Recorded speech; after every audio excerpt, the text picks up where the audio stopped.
nearly 6 months after being fired from Fox News after several sexual harassment allegations. Bill O'Reilly appeared on the Today Show in an attempt to clear his name and refocus the conversation on his new book. During a combative 8-minute interview with Matt Lauer, O'Reilly denied any wrongdoing and said his firing was a political and financial hit job which was engineered by radical left groups. He also claimed there isn't any smoking gun in his case. O'Reilly was let go from Fox in April after 5 women claimed he had sexually harassed them. The New York Times reported that Fox had paid $13 million to keep those women quiet.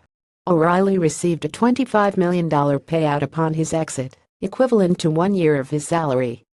While O'Reilly told Lauer that no specific reason was given for his firing, he stated that the $25 million payment was included in his contract.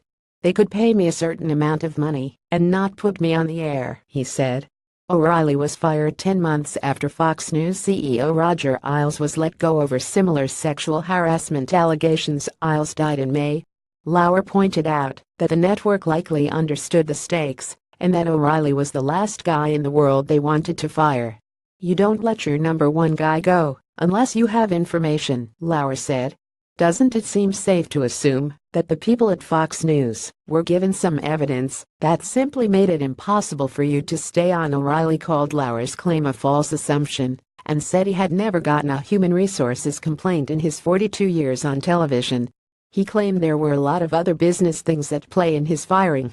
"They made a business decision that they could possibly prosper more without me," he said.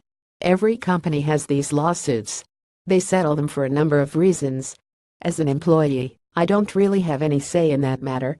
Bill O'Reilly on Today. YouTube. O'Reilly, who debuted an online news show last month, also said that even though he never mistreated anyone, he was not planning to sue the women who accused him.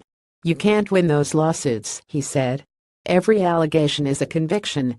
O'Reilly is trying to prove his innocence in other ways, however. He pointed to a Newsmax article which stated that one of the women who accused him had filed a false police report about sexual harassment in 2015. "The two things aren't mutually exclusive," Lauer replied. "She could have filed a false report in 2015 and still be telling the truth about you."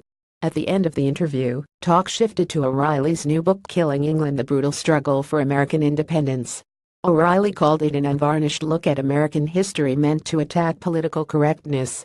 "Folks need to know who these icons were to stop this craziness," he said. "History is under assault. The far left and PC forces want to wipe it out."